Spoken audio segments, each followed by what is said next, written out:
Lullaby Course number 28, A Course in Miracles, Original Edition, Chapter 10, Section 5. The inheritance of you, the inheritance of God's children. Never forget that the whole family of God is your salvation. Because the sonship, the family of God, is your soul. As God's creation, the family of God is yours, and belonging to you, it is God's. Your soul does not need saving, but your mind needs to learn what salvation or freedom is. You are not saved from anything, but you are saved for glory. Glory, being glorious, is your inheritance. Your gloriousness is given your soul by your soul's creator, that you might extend your gloriousness. Yet if you hate part of your own soul, then all your understanding is lost, because you are looking on what God created as yourself without love.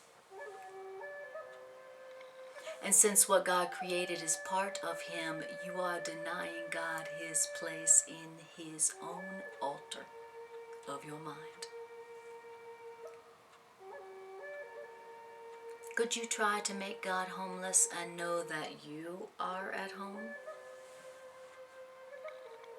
Can you deny your Creator without believing that your Creator has denied you? God's laws hold only for your protection, and God's laws never hold in vain. What you experience when you deny God is still for your protection, because the power of your will cannot be lessened without the intervention of God against your will, and any limitation on your power is not the will of God. Therefore, look only to the power that God gave you to save you. Look only to the power that God gave to save you, remembering that it is your power because it is God's power, and then join with your brothers in God's peace.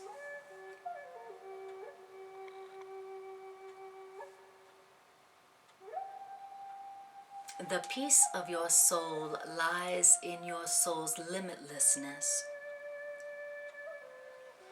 And so if you limit the peace you share, then your own soul must be unknown to you. Every altar to God is part of your soul, because the light God created is one with Him. Every person, every altar to God is part of your soul, because the light that God created is one with Him. Would you cut off another from the light that is your light? You wouldn't do so if you realized that you can only darken your own mind. And so as you bring them back, so will your mind return. That is the law of God for the protection of our wholeness. Only you can deprive yourself of anything.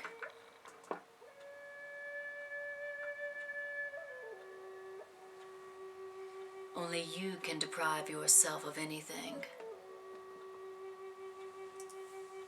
Do not oppose this realization, for this realization is truly the beginning of the dawn of light. Remember also that the denial of this simple fact, that only you can deprive yourself of anything, the denial of this simple fact takes many forms, and these many forms you must learn to recognize and to oppose steadfastly and without exception. You are to learn how to oppose in any ways that you are tempted to deny the fact that only you can deprive yourself of anything. Remember that the denial of this simple fact takes many forms, and these many forms this denial takes, you must learn to recognize and to oppose steadfastly and without exception. This is a crucial step in the reawakening. The beginning phases of this reversal are often quite painful, because as blame is withdrawn from without, there is a strong tendency to harbor blame within. It is difficult at first to realize that this is exactly the same thing, because there is no distinction between within and without. It's difficult at first to realize that blaming without and blaming within is exactly the same thing, because there is no distinction between within and without. Which means if your brothers and sisters are part of you and you blame them for your deprivation, then you are blaming yourself. And you can't blame yourself without blaming them. That is why blame must be undone, not reallocated. Blame must be undone, not reallocated. If you lay blame to yourself, then you cannot know yourself, because only the ego blames, and you're not the ego. Self-blame is therefore ego identification, and self-blame and ego identification is as strong. Self-blame is as strong an ego defense as blaming others. Self-blame is as strong an ego defense as blaming others. You cannot enter God's presence if you attack God's souls. But when you lift your voice in praise of God, God will hear the voice of His Father.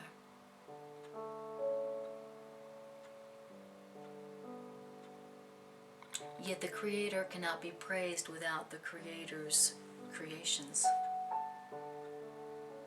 because the glory of the creations and the glory of the Creator are shared, which means they are glorified together.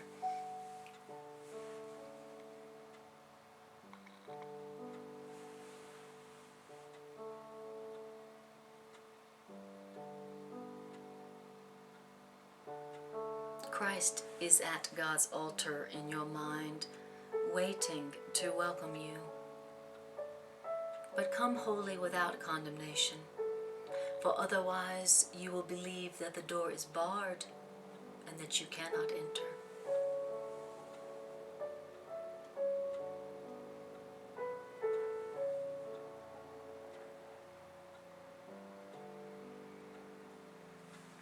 Christ is at God's altar in your mind, waiting to welcome you. But make sure you come completely without any judgment or condemnation. Because if you come to God's altar in your mind with some condemnation, where you have places where you have condemned, attacked, made guilty, come wholly without condemnation, because otherwise you will believe that the door to God's altar is barred, which means you'll believe you cannot enter God's presence in your mind. The door to God's altar in your mind, the door to God's presence is not barred, and it is impossible for you to be unable to enter the place where God would have you be.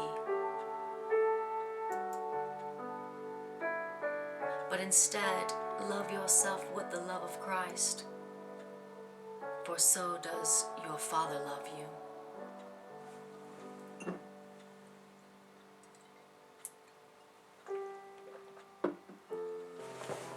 You can refuse to enter God's presence,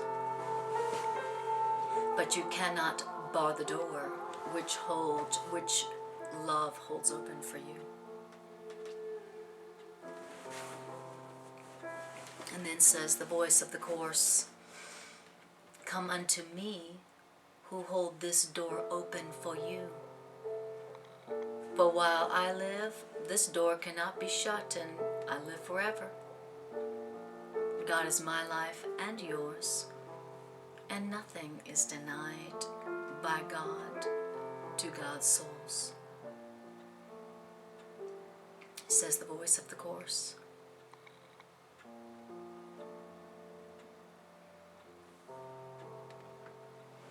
At God's altar in your mind, Christ waits for the restoration of himself in you. God knows you as wholly blameless as himself. And God is approached through the appreciation of his children. God knows his children as wholly blameless as himself. And God is approached through the appreciation of his children, his creations.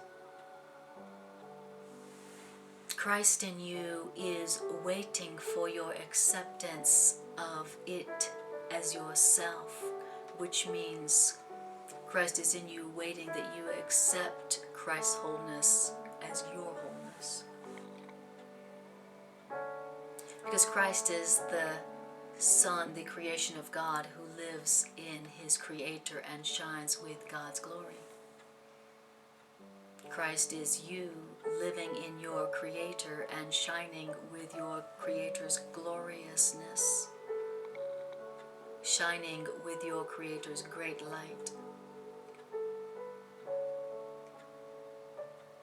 Christ, the Christ in you, is the extension of the love and the loveliness of God.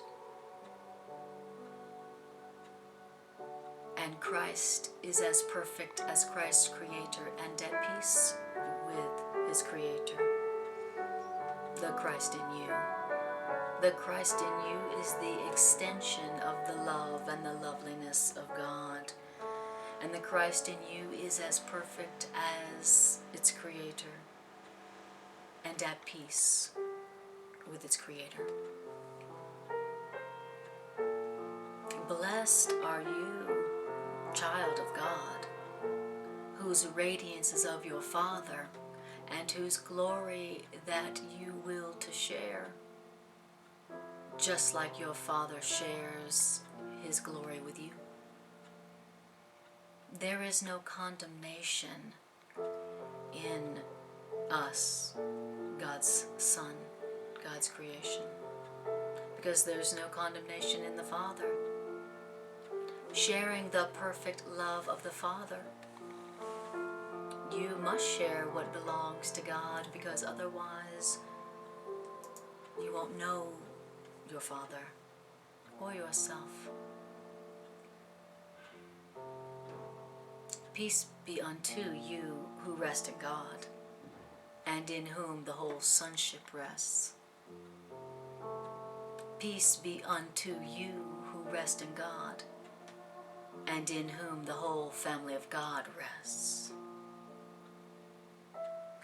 Peace be unto you who rest in God, and in whom the whole family of God rests.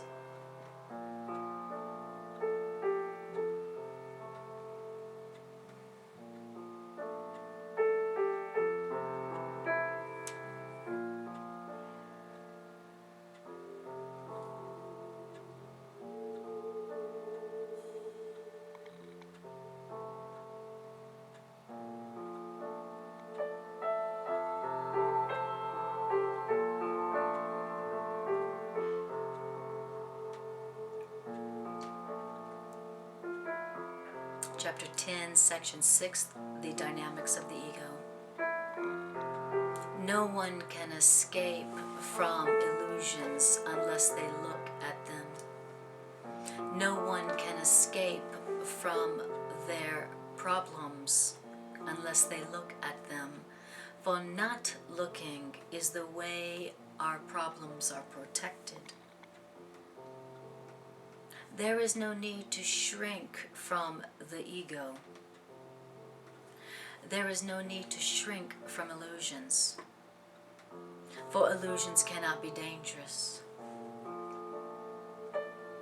We are ready to look more closely at the ego's thought system. We are ready to look more closely at the ego's thought system because together we have the lamp that will dispel the ego's thought system. And since you realize you don't want the ego's thought system anymore, you must be ready. Since you've realized you don't want the ego's thought system, then you must be ready. Let us be very calm in doing this, for we're merely looking honestly for truth. And so the so-called dynamics of the ego will be our lesson for a while. And the reason that the dynamics of the ego will be our lesson for a while is we've got to first look at the ego in order to look beyond the ego. And the reason that we are going to have to look at the ego to look beyond the ego is because you have made the ego real. And so now we have to look at it to go beyond it. We will undo this error of the ego, your ego. We will undo the ego that you have made real. And we will undo this error quietly, and we will do it together.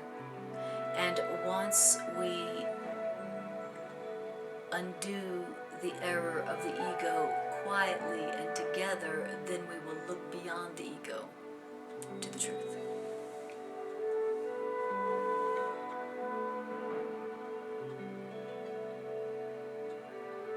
So what is healing but the removal of all that stands in the way of knowledge? What is healing but the removal of all that stands in the way of knowledge? And how else can one dispel illusions except by looking at illusions directly, which means without protecting them? Don't be afraid to look at your ego. Don't be afraid to look at what the ego has wrought. Don't be afraid to look at the ego's thought system. Because what you will be looking at is the source of fear. But you have surely learned by now that fear is not real.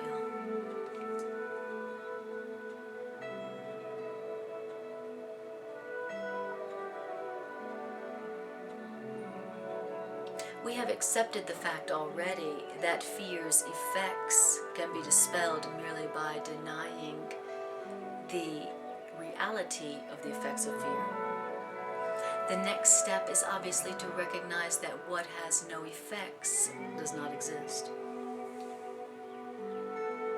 That's because laws don't operate in a vacuum, which means what leads to nothing has not happened.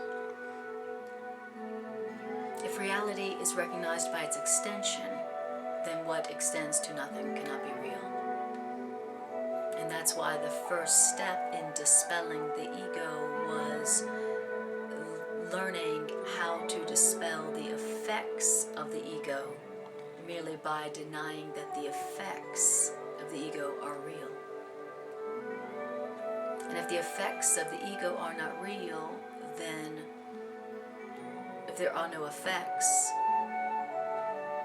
then what has no effects does not exist.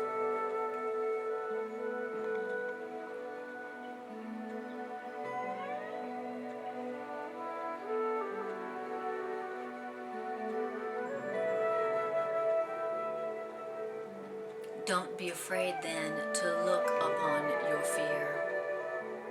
Don't be afraid then to look upon your fears, because fear cannot be seen. And that's because clarity, looking upon fear, clarity undoes confusion, undoes fear by definition. Clarity undoes confusion by definition, which means to look upon your fear through the truth must dispel the fear.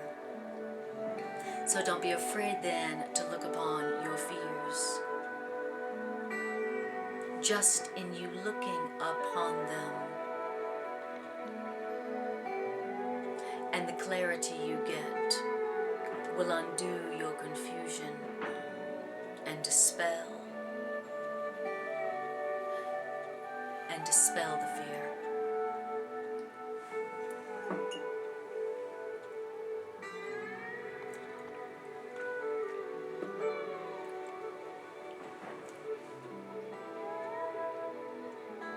Let us begin this lesson in so-called ego dynamics by understanding that the term itself, ego dynamics, doesn't mean anything. In fact, the term ego dynamics contains exactly the contradiction in terms which makes it meaningless. Dynamics implies the power to do something, and the whole separation fallacy lies in the belief that the ego has the power to do anything. The ego is fearful to you because you believe that the ego has power to do anything or something. This problem and your ego is very fearful to you because you believe that the ego has power to do anything. But the truth is very simple. All power is of God, which means what's not part of God has no power to do anything.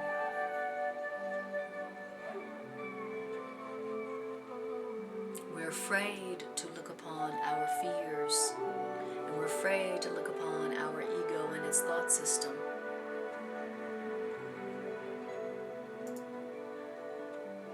Because we believe that the ego has power to do something, to do anything, and so we don't look at it.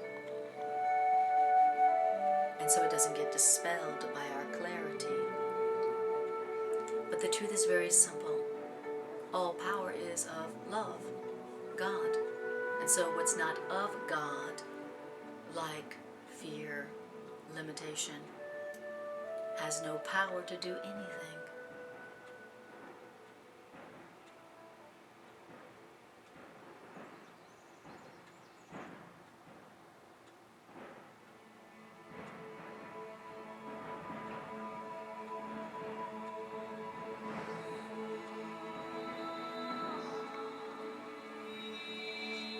So when we look at the ego then, we're not considering dynamics, but delusions.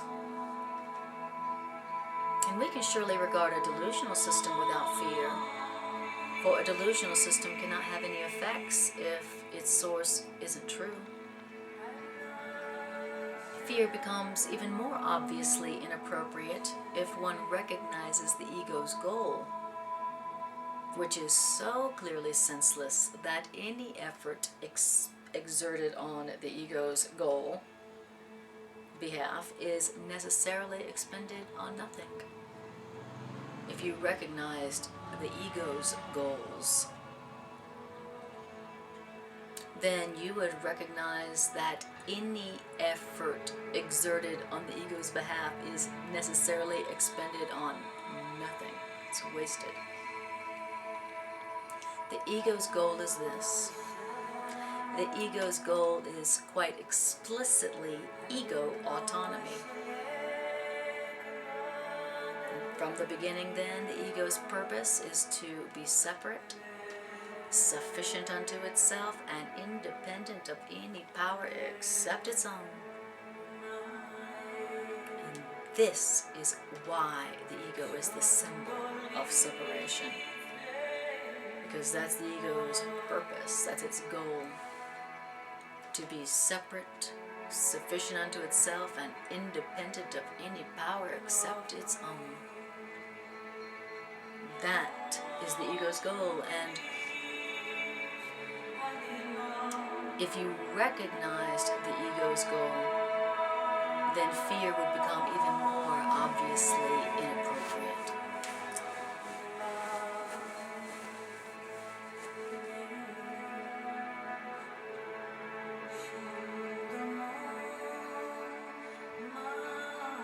Remember when the ego speaks what the ego's one goal is. Remember when you're afraid what the ego's one goal is. And then stop exerting energy on the ego's behalf.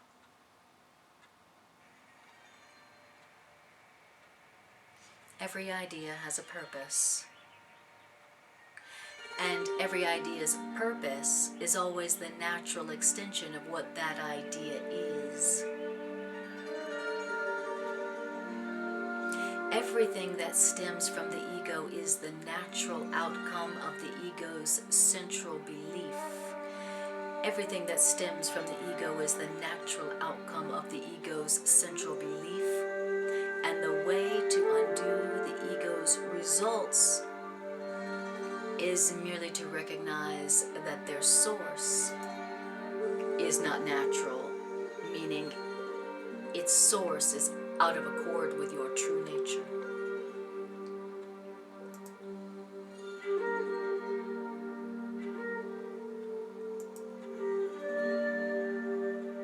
The way to dispel the effects of the ego, the way to dispel the results of the ego,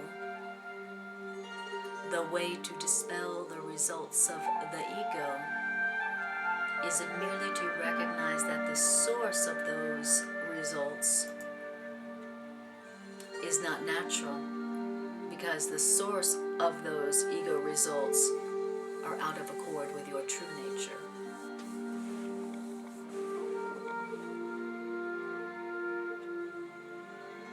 We once said that to will contrary to God is wishful thinking and not real willing. God's will is one, because the extension of His will cannot be unlike itself. The real conflict you experience then is between your ego's idle wishes and the will of God, which you share. Can that be a real conflict? The real conflict you experience then is between your ego's idle wishes and the will of God, which you do share. Can this be a real conflict? Yours is the independence of creation, not of autonomy. Your whole creative function lies in your complete dependence on God. God, whose function God shares with you. By God's willingness to share His function, then God became as dependent on you as you are on God. So don't ascribe the ego's arrogance to God, God who wills not to be independent of you. God has included you in His autonomy. Can you believe that autonomy is meaningful apart from God? The belief in ego autonomy, the belief in your own autonomy, is costing you the knowledge of your dependence on God, in which your freedom lies.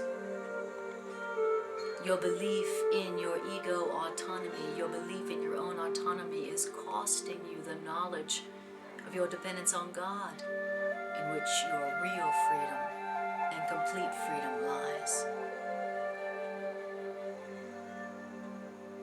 Your ego sees all dependency as threatening, and your ego has twisted even your longing for God into a means of establishing itself.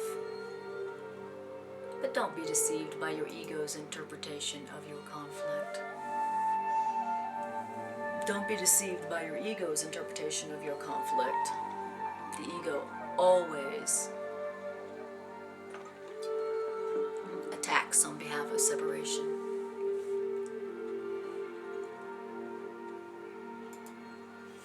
Do not be deceived by the ego's interpretation of your conflict.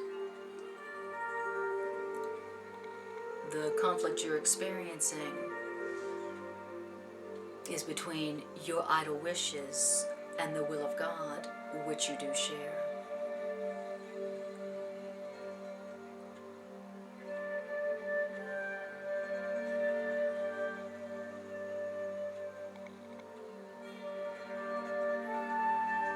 And the belief in your own independence is costing you the knowledge of your dependence on God, which is where your real freedom lies.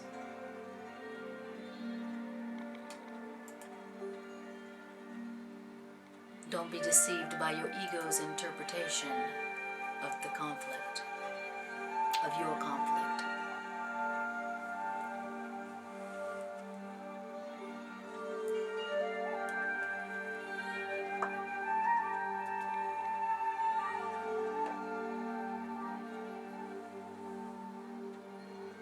The ego always attacks on behalf of separation. And the reason the ego always attacks on behalf of separation is because the ego believes it has the power to attack on behalf of separation. And the ego does nothing else besides attack.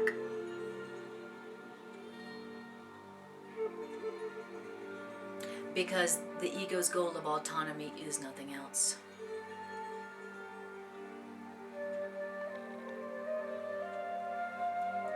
Believing that the ego has the power to attack on behalf of separation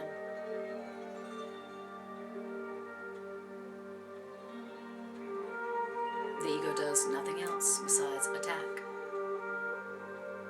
It does nothing else because the ego's goal of autonomy is nothing else. The ego is totally confused about reality. Your ego is totally confused about reality. The ego is totally confused about reality. But the ego does not lose sight of its goal. It may be totally confused about reality, but the ego never loses sight of its goal. The ego is much more vigilant than you because the ego is certain, perfectly certain of its purpose. You are confused because you don't know your purpose.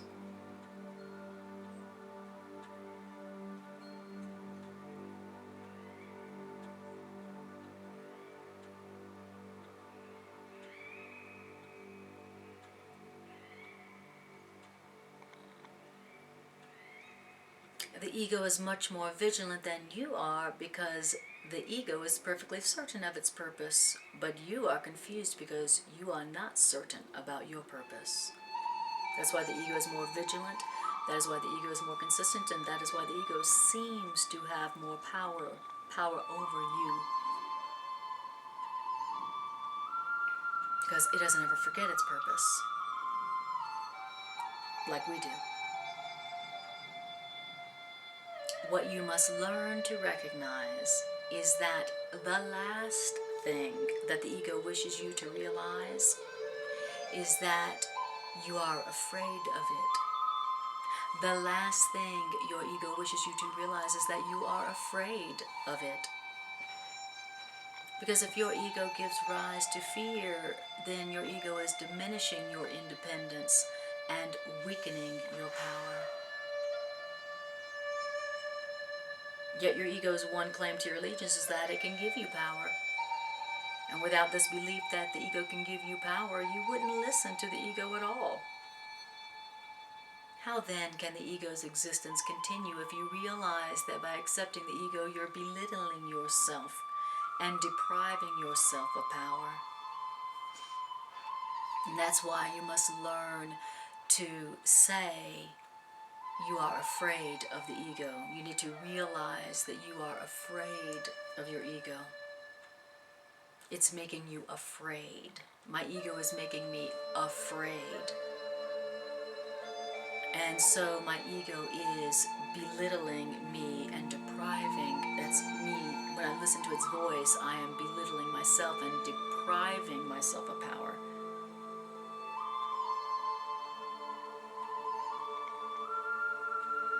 My ego makes me afraid.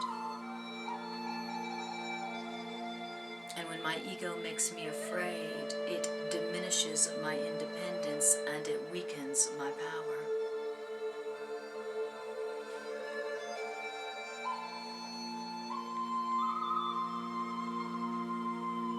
And so I don't want my ego. I don't want to listen to it. I do not want to side with it. I'm afraid of my ego for a very good reason.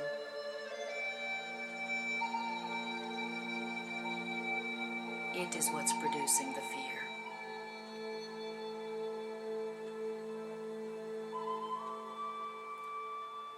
My ego is giving rise to fear in me. And when my ego gives rise to fear in me, this diminishes my independence and weakens my power. It's me belittling myself and depriving myself of power when I listen to my ego.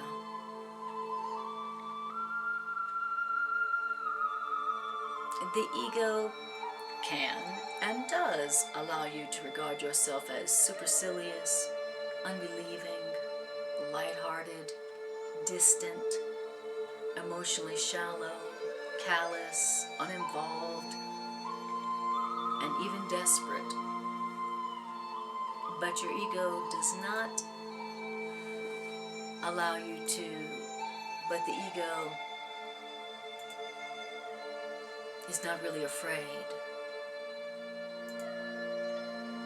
Your ego can and does allow you to regard yourself as supercilious, unbelieving, lighthearted, distant, emotionally shallow, callous, uninvolved, and even desperate, but not afraid. And that's because minimizing fear, but not fear's undoing, is the ego's constant effort. And it is indeed the skill at which the ego is very, very ingenious, minimizing fear. I'm not afraid, I'm just lighthearted, distant, emotionally callous, shallow, lighthearted. But I'm not afraid. Minimizing fear, but not fear's undoing, is the ego's constant effort. And minimizing fear is indeed the skill at which the ego is very ingenious. That's because how can the ego preach separation without upholding separation through fear? Would you listen to the ego if you recognize that this is what the ego's doing?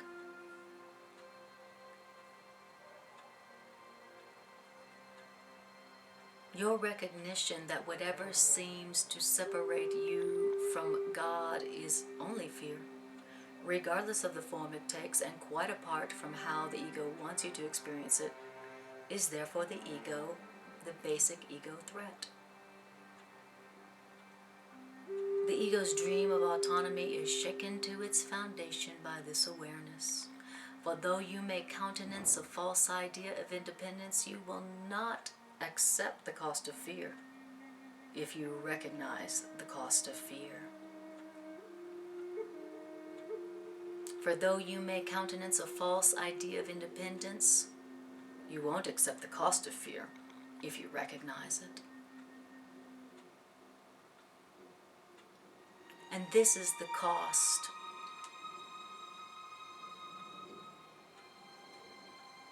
of countenancing a false idea of independence. This is the real cost, and the ego cannot minimize it. The cost is this: if you overlook love by choosing fear, You are overlooking yourself.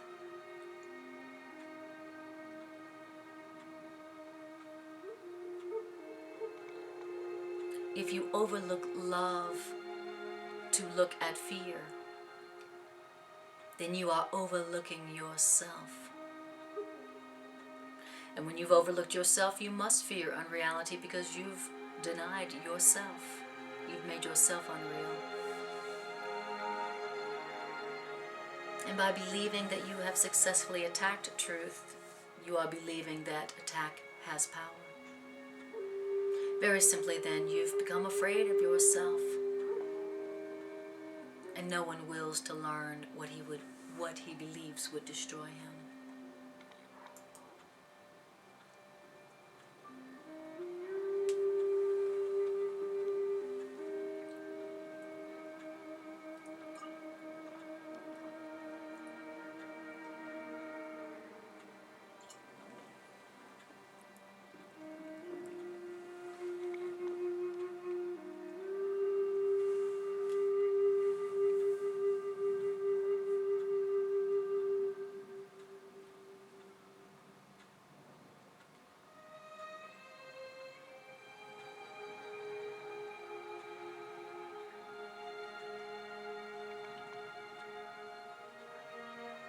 If your goal of autonomy could be accomplished, then God's purpose could be defeated, and that's impossible. Only by learning what fear is can you finally learn to distinguish the possible from the impossible and the false from the true. According to the ego's teaching, the ego's goal can be accomplished and God's purpose cannot. According to the Holy Spirit's teaching, only God's purpose is accomplished and it's already accomplished. God is as dependent on you as you are on God. And that's because God's autonomy encompasses yours and is therefore incomplete without yours, without you. You can establish your autonomy You can only establish your autonomy and your independence by identifying with God and by fulfilling your function as it exists in truth. You can only establish your independence or your autonomy by identifying with God and fulfilling your function as it exists in truth. The ego believes that to accomplish its goal is happiness. But it's given you to know that God's function is your function, and your happiness cannot be found apart from your joint will, your joint function. Happiness cannot be found apart from your joint function, your joint will with God. Recognize only that the ego's goal, which you have pursued quite diligently, recognize only that the ego's goal, which you have pursued quite diligently, has merely brought you fear. And then it becomes difficult to maintain that fear is happiness.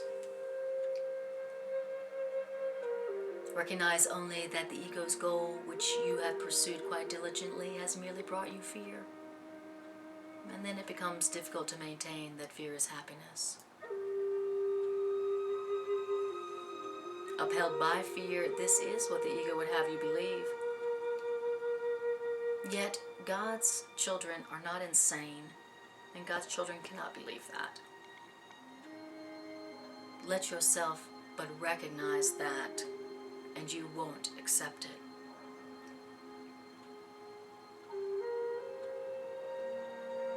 For only the insane would choose fear in place of love. And only the insane could believe that love can be gained by attack.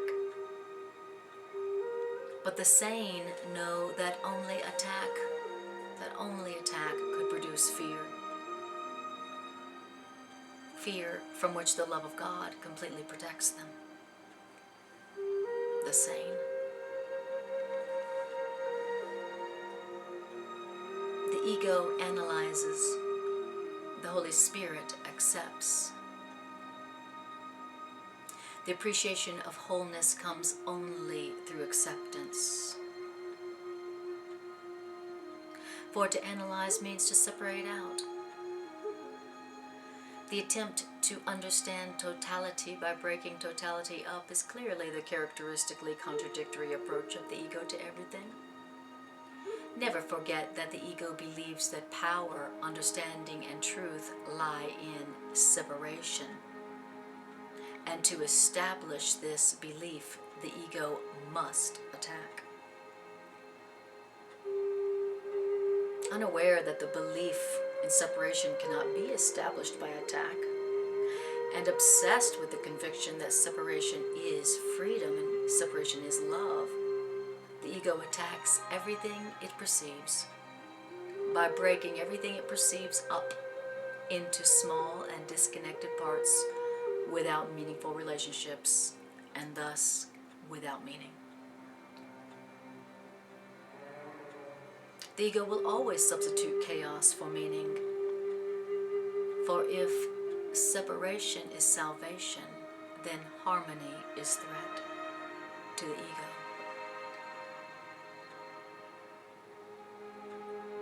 The ego's interpretation of the laws of perception are and would have to be the exact opposite of the Holy Spirit's interpretation of the laws of perception. The ego focuses on error and overlooks truth. The ego focuses on error and overlooks truth. The ego makes real every mistake it perceives, and with characteristically circular reasoning concludes that because of that mistake, consistent truth must be meaningless.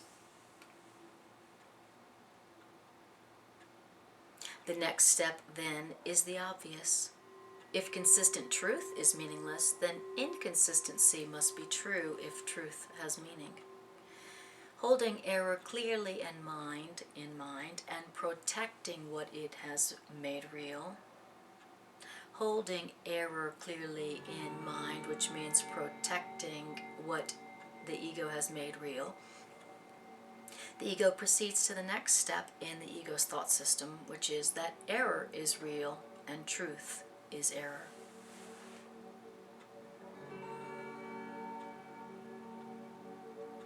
In the ego's thought system, error is real and truth is error.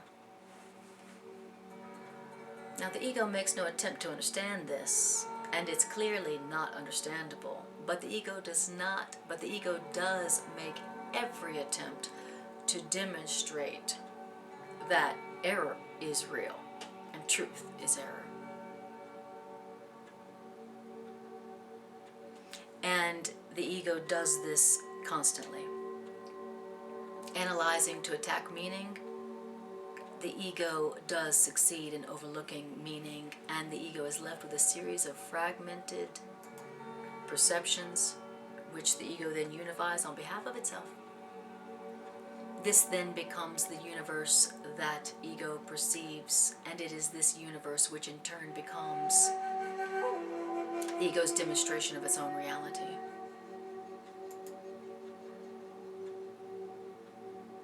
Analyzing to attack meaning, the ego does succeed in overlooking meaning, and then is just left with a series of fragmented perceptions that it unifies on behalf of its picture, the picture it wants.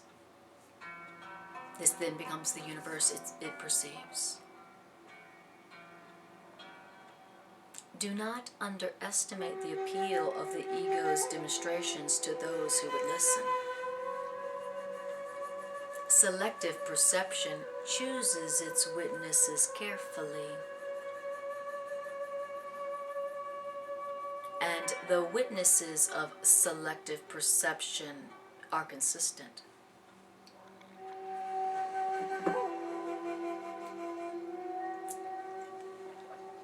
And because of that, the case for insanity is strong to the insane. For reasoning ends at the ego's beginning, and no thought system transcends its source. Yet reasoning without meaning cannot demonstrate anything, and those who are convinced by the ego must be deluded. Can the ego teach truly when the ego overlooks truth? Can the ego perceive what it has denied? The ego's witnesses do attest to the ego's denial, but the ego's witnesses hardly witness to what the ego has denied. The ego looks straight at the Father and doesn't see him. And that's because the ego has denied God's Son, God's children. Would you remember the Father? If you'll accept God's children, then you will remember God. Would you remember the Father? Accept His children, and you will remember God. Nothing can demonstrate that God's children are unworthy, because nothing can prove that a lie is true.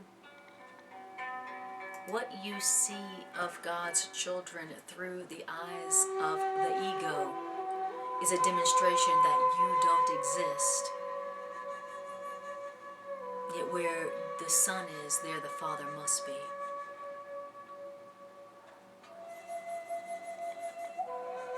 If you'll accept what God does not deny, then God will demonstrate its truth. The witnesses for God stand in God's light, and the witnesses for God see what God created. And the witnesses for God that stand in His light, their silence is the sign that they have seen God's children. And in the presence of Christ, they need demonstrate nothing.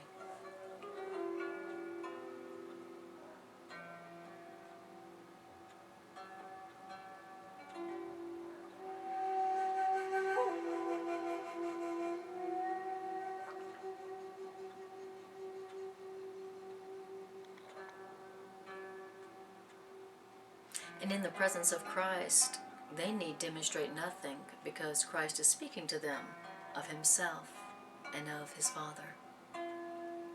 And the witnesses for God are silent, because Christ is speaking to them, and it is Christ's words that they speak.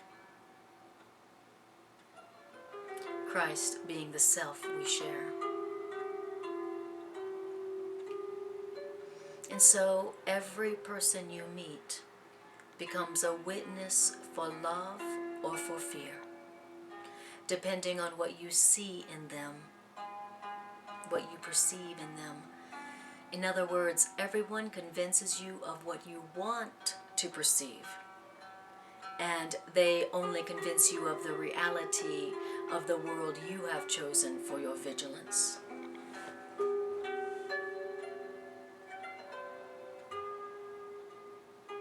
Everything you perceive is a witness to the thought system you want to be true.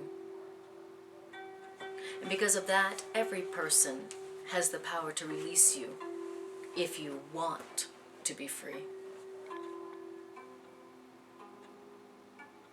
You cannot accept false witness of them unless you have evoked false witnesses against them. You will not evoke false witnesses from them unless you have evoked false witnesses against them. In other words, if they speak not of love to you, you spoke not of love to them. And that's because you hear but your own voice. And so if love or Christ speaks through you, then you will hear love.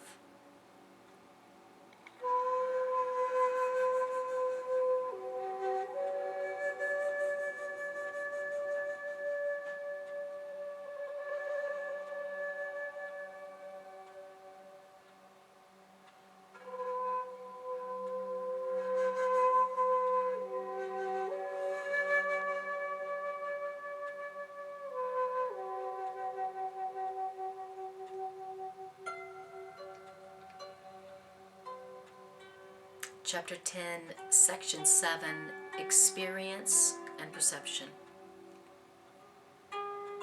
It's impossible not to believe what you see, but it is equally impossible to see what you do not believe. Perceptions are built up on the basis of experience, and experience leads to beliefs. It is not until beliefs are fixed that perceptions stabilize. In effect, then, what you believe, you do see. That is what I meant when I said, "Blessed are ye who have not seen and still believe." For those who believe in the resurrection, the complete triumph of love over fear, will see it. The resurrection is the complete triumph of our Christ self over our ego self, not by attack, but by transcendence. Because our Christ itself that we share does rise above the ego and all the ego's works and ascends to God and God's reality. Would you join in the resurrection or the crucifixion? In other words, would you condemn your brothers or free them? Would you transcend your prison and ascend to the Father? For these questions are all the same and are answered together. There has been much confusion about what perception means, because the same word perception is used both for awareness and for the interpretation of awareness. Yet you cannot be aware without interpretation, and so what you perceive is your interpretation. This course is perfectly clear. You don't see this course clearly because you are interpreting against it and therefore do not believe it.